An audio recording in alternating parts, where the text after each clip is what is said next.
श्री दुर्गा सप्तशती 5वां अध्याय। देवताओं द्वारा देवी की स्तुति।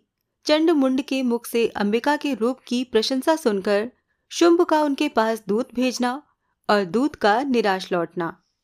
ऋषि कहते हैं, पूर्व काल में शुंभ और निशुंभ नामक असुरों ने अपने बल के घमंड में आकर शचीपति इंद्र के हाथ से तीनों लोकों का राज्य और यज्ञ भाग छीन लिए। वो ही दोनों सूर्य, चंद्रमा, कुबेर, यम और वरुण के अधिकार का भी उपयोग करने लगे। वायु और अग्नि का कार्य भी वो ही करने लगे। उन दोनों ने सब देवताओं को अपमानित, राज्यभ्रष्ट, पराजित तथा अधिकारहीन करके स्वर्ग से निकाल दिया।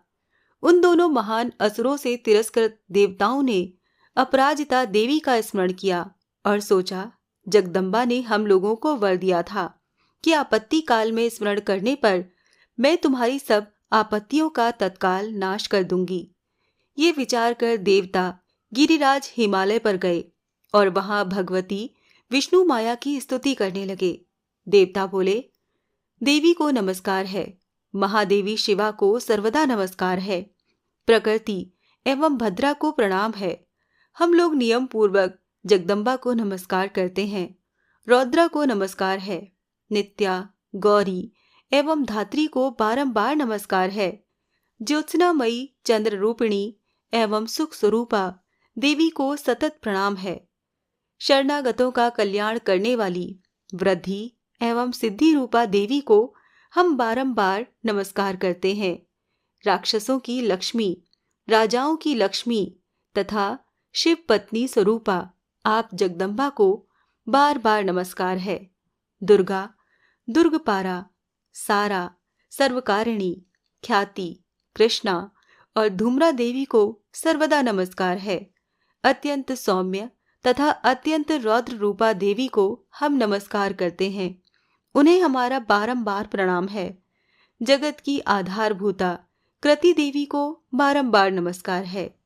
जो देवी सब प्राणियों में विष्णु माया के नाम से कही जाती हैं, उनको नमस्कार है, उनको नमस्कार है, उनको बारंबार नमस्कार है।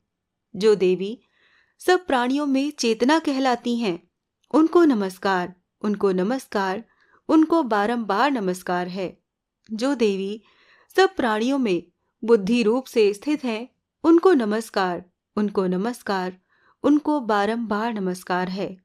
जो देवी सब प्राणियों में निद्रा रूप से स्थित है, उनको नमस्कार, उनको नमस्कार, उनको बारंबार नमस्कार है। जो देवी सब प्राणियों में क्षुधा रूप से स्थित हैं, उनको नमस्कार, उनको नमस्कार, उनको बारंबार नमस्कार है। जो देवी सब प्राणियों में छाया रूप से स्थित हैं, उनको नमस्कार, उनको नमस्कार, उनको बारंबार नमस्कार है। जो देवी सब प्राणियों में शक्ति रूप से स्थित हैं, उनको नमस्कार, उनको नमस्कार, उनको बारंबार नमस्कार है। जो देवी सब प्राणियों में तृष्णा रूप से स्थित हैं, उनको नमस्कार, उनको नमस्कार, उनको बारंबार नमस्कार है। जो देवी सब प्राणियों में शांति रूप से स्थित हैं, उनको नमस्कार, उनको नमस्कार, उनको बारंबार नमस्कार है। जो देवी सब प्राणियों में जाति रूप से स्थित हैं, उनको नमस्कार, उनको नमस्कार, उनको बारंबार नमस्कार है। जो देवी सब प्राणियों में लज्जा रूप से स्थित हैं, उनको नमस्कार, उनको नमस्कार, उनको बारंबार नमस्कार है। जो देवी सब प्राणियों में शांति रूप से स्थित हैं, उनको नमस्कार, उनको नमस्कार, उनको बारंबार नमस्कार है। जो देवी सब प्राणियों में श्रद्धा रूप से स्थित हैं, उनको नमस्कार, उनको नमस्कार, उनको बारंबार नमस्कार है। जो देवी सब प्राणियों में कांति रूप से स्थित हैं, उनको नमस्कार, उनको नमस्कार, उनको बारंबार नमस्कार है। जो देवी सब प्राणियों में लक्ष्मी रूप से स्थित हैं, उनको नमस्कार, उनको नमस्कार, उनको बारंबार नमस्कार है। जो देवी सब प्राणियों में वृत्ति रूप से स्थित है, उनको नमस्कार, उनको नमस्कार, उनको बारंबार नमस्कार है। जो देवी सब प्राणियों में स्मृति रूप से स्थित है, उनको नमस्कार, उनको नमस्कार, उनको बारंबार नमस्कार है। जो देवी सब प्राणियों में दया रूप से स्थित है, उनको नमस्कार, उनको नमस्कार, उनको बारंबार नमस्कार है। जो देवी सब प्राणियों में तुष्टि रूप से स्थित हैं, उनको नमस्कार, उनको नमस्कार, उनको बारंबार नमस्कार है। जो देवी सब प्राणियों में माता रूप से स्थित हैं, उनको नमस्कार, उनको नमस्कार, उनको बारंबार नमस्कार है। जो देवी सब प्राणियों में भ्रांति रूप से स्थित हैं, उनको नमस्कार, उनको नमस्कार, उनको बारंबार नमस्कार है। जो जीवों की इंद्रिय वर्ग की अधिष्ठात्री देवी एवं सब प्राणियों में सदा व्याप्त रहने वाली हैं, उन व्याप्ति देवी को बारंबार नमस्कार है। जो देवी चैतन्य रूप से संपूर्ण जगत को व्याप्त करके स्थित हैं, उनको नमस्कार, उनको नमस्कार, उनको बारंबार नमस्कार है।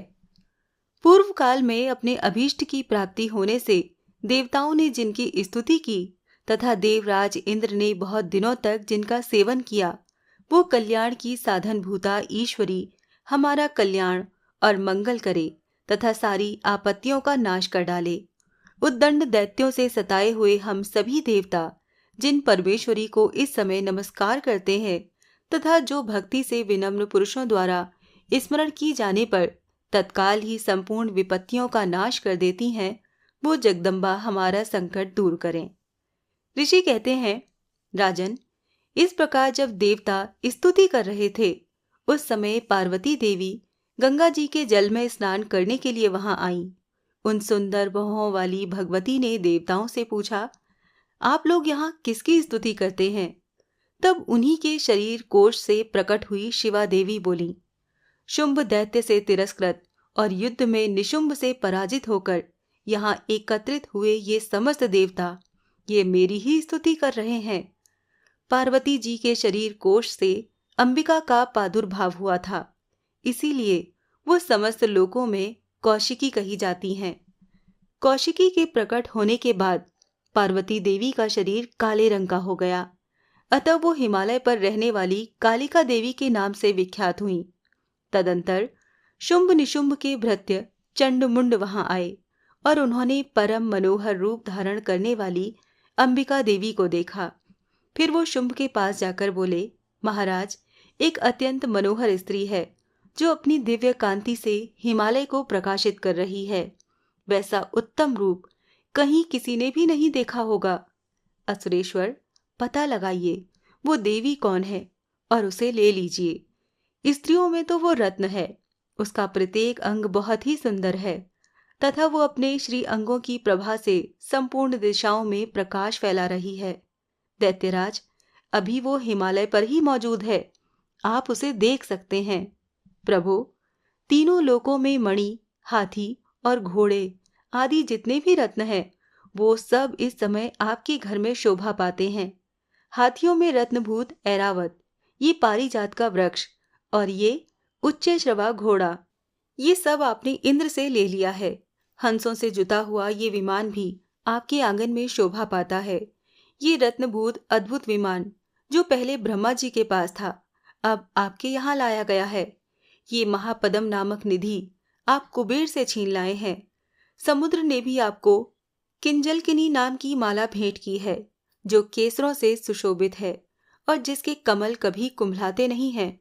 सुवर्ण की वर्षा करने वाला वरुण का छत्र भी आपके घर में शोभा पाता है तथा ये श्रेष्ठ रथ जो पहले प्रजापति के अधिकार में था, अब आपके पास मौजूद है। दैत्येश्वर, मृत्यु की उत्क्रांतिदा नाम वाली शक्ति भी आपने छीन ली है तथा वरुण का पाश और समुद्र में होने वाले सब प्रकार के रत्न आपके भाई निशुंभ के अधिकार में है। अग्नि ने भी स्वतः शुद्ध किए हुए 2 वस्त्र आपकी सेवा में अर्पित किए हैं। दैत्यराज, इस प्रकार सभी रत्न आपने एकत्र कर लिए हैं। फिर जो ये स्त्रियों में रत्न रूप कल्याणमयी देवी है, इसे आप क्यों नहीं अपने अधिकार में कर लेते? ऋषि कहते हैं, चंडमुंड का ये वचन सुनकर शुंभ ने महादैत्य सुग्रीव को दूत बनाकर देवी के पास भेजा और कहा, तुम मेरी आज्ञा से उसके सामने ये बातें कहना और ऐसा उपाय करना जिससे प्रसन्न होकर वो शीघ्र ही यहाँ आ जाए। वो दूत पर्वत के अत्यंत रमणीय प्रदेश में जहाँ देवी मौजूद थीं गया और मधुर वाणी में कोमल वचन बोला। दूत बोला, देवी, दैत्यराज शुंभ इस समय तीनों लोकों के परमेश्वर हैं। मैं उन्हीं का भेजा हुआ दूत हूँ और यहाँ तुम्हारे ही पास आया हूँ। उनकी आज्ञा सदा सब देवता एक स्वर से मानते हैं, कोई उसका उल्लंघन नहीं कर सकता। वो संपूर्ण देवताओं को परास्त कर चुके हैं। उन्होंने तुम्हारे लिए जो संदेश दिया है उसे सुनो। संपूर्ण त्रिलोकी मेरे अधिकार में है। देवता भी मेरी आज्ञा के अधीन चलते हैं। संपूर्ण यज्ञों के भागों को मैं ही पृथक पृथक भोगता हूँ।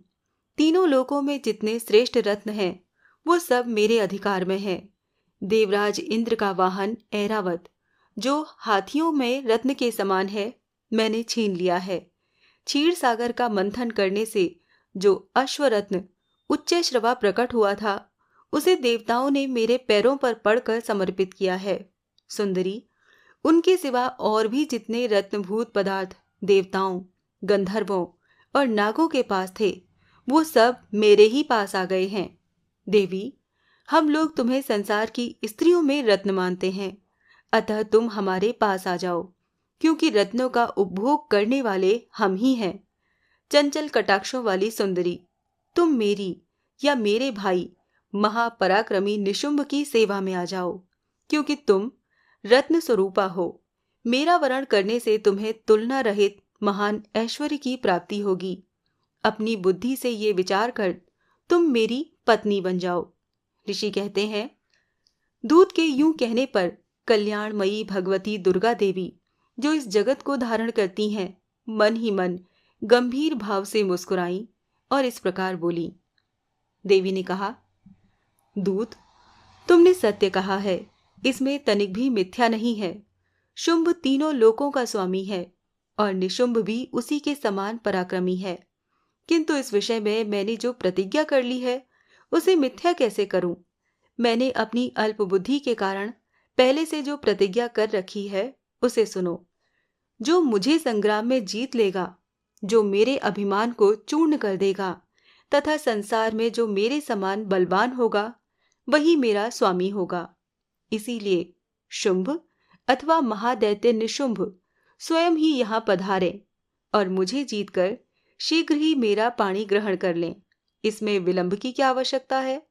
दूत बोला, देवी, तुम घमंड में भरी हो, मेरे सामने ऐसी बातें न करो। तीनों लोकों में कौन ऐसा पुरुष है जो शुंभ निशुंभ के सामने खड़ा हो सके? देवी, अन्य दैत्यों के सामने भी सारे देवता युद्ध में नहीं ठहर सकते, फिर तुम अकेली स्त्री होकर कैसे ठहर सकती हो? जिन शुंभ आदि दैत्यों के सामने इंद्र आदि सब देवता भी युद्ध में खड़े नहीं हुए, उनके सामने तुम स्त्री होकर कैसे जाओगी?